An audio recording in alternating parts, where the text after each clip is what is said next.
Number two, we have to talk about the atrocities the Israelis are doing on the Palestinians.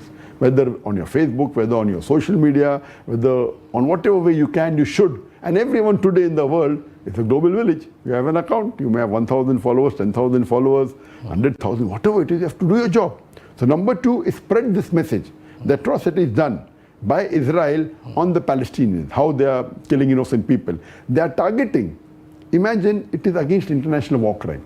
International rules say in a war also you cannot target civilians. Yeah. You cannot kill children. Same thing what Islam says in the Quran. What they are doing, they are targeting hospitals. And then they are putting a fake news that it was the Hamas missile which misfired. All lies.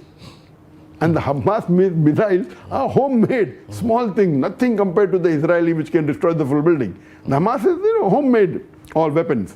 This is the best. So, and they are saying go to see to Al Jazeera. They are all getting fabricated news.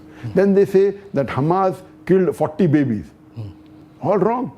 We Muslims should let us spread this. This is number two. I've got 13 points. Right. Number three is that see to it that we can make this popular amongst the people that we know, the VIPs we know. We should tell them personally, whoever you feel in your list is this, to see what they can do for the cause of Palestine.